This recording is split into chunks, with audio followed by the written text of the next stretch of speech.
Assalamualaikum warahmatullahi wabarakatuh. Halo semua, perkenalkan nama saya Muhammad Alfadlah Segaf dari Program Studi Pendidikan Bahasa Inggris, Fakultas Keguruan dan Ilmu Pendidikan, Universitas Lambung Mangkurat dengan NIM 24101173 Pada kesempatan kali ini, saya akan membahas salah satu teori pembelajaran yang sangat terkenal dan sangat relevan saat ini, yaitu teori konektivisme. Dalam video ini, saya akan menjelaskan definisi teori konektivisme, faktor-faktor yang melatar belakangi munculnya teori ini, serta tantangan yang dihadapi ketika mengaplikasikannya dalam pembelajaran. Materi ini saya buat sebagai tugas ulangan tengah semester untuk mata kuliah belajar dan pembelajaran yang diajarkan oleh Bu Dr. Ririanti Rahmayani Jamain, SPSI MPD. Baik, langsung saja mari kita mulai ke pembahasannya. Baik, yang pertama ada definisi. Sebelum masuk lebih dalam, kita perlu memahami dulu apa itu teori konektivisme. Teori ini pertama kali diperkenalkan oleh George Siemens pada 12 Desember 2004 melalui sebuah artikel online. Teori konektivisme menekankan penggunaan teknologi sebagai media pembelajaran, sekaligus mempertahankan aspek sosial di dalamnya seperti Google Classroom, augmented reality atau AR, situs web, dan berbagai media sosial lainnya yang dapat mengembangkan kemampuan belajar siswa di abad ke-21. Selain itu, teori ini juga menerapkan prinsip student-centered learning, di mana siswa memiliki kebebasan dan akses luas untuk mengatur cara belajar sendiri. Guru tidak lagi menjadi satu-satunya fasilitator ilmu, melainkan teknologi menjadi sarana utama dalam mencari dan menghubungkan informasi. Yang kedua, kajian literatur. Teori konektivisme muncul karena kebutuhan akan pendekatan pembelajaran baru di era digital yang berkembang pesat. Siswa saat ini tumbuh di lingkungan teknologi yang sangat akrab bagi mereka. Alih-alih menggantikan teori lama, konektivisme justru memperkuat dan menyesuaikan teori-teori sebelumnya dengan perkembangan zaman. Pengajar dituntut menyesuaikan metode pembelajaran dengan teknologi yang ada.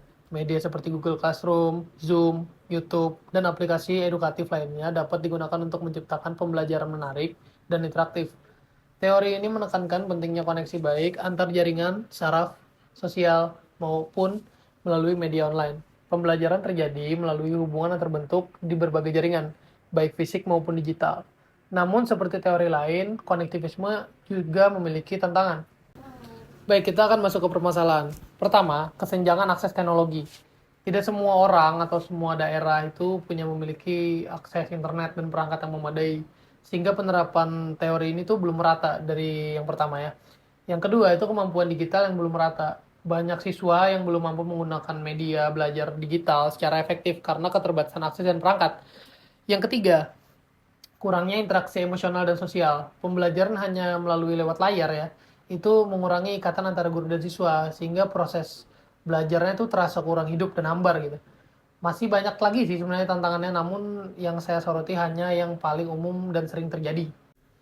Baik, kalau ada permasalahan pasti ada solusi. Jadi ini adalah solusi umum dan untuk pembelajaran bahasa Inggris ya.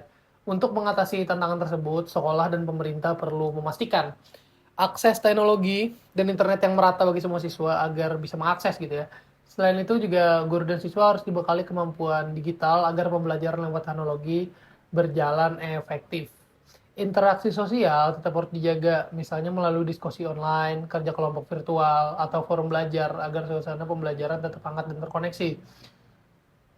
Dalam pembelajaran bahasa Inggris tuh teknologi dapat digunakan melalui aplikasi seperti Duolingo, BBC Learning English, guru juga bisa mengajak siswa membuat vlog sebenarnya dan hal-hal lain seperti bikin podcast atau diskusi daring dalam bahasa Inggris agar siswa terbiasa menggunakan bahasa secara aktif.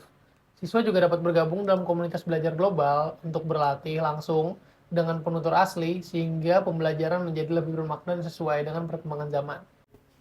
Oke, baik, kita sudah di penghujung materi dan sebagai penutup sini saya ingin menyampaikan beberapa saran terkait penerapan teori konektivisme dalam pendidikan.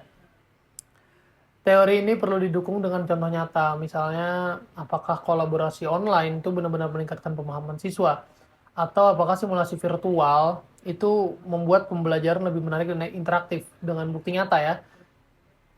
Lalu kurikulum sebaiknya lebih fleksibel, memberi ruang bagi siswa mengeksplorasi minat sambil tetap mendapat arahan dari guru, karena belajar tidak harus kaku dan seragam. Yang paling penting, pembelajaran bukan hanya tentang dari mana ilmu didapat, tapi bagaimana kita memahaminya, cara kita menyerap, dan menerapkan ilmu itulah yang menentukan masa depan kita. Demikian penjelasan saya, sudah banyak ini itu. Wassalamualaikum warahmatullahi wabarakatuh.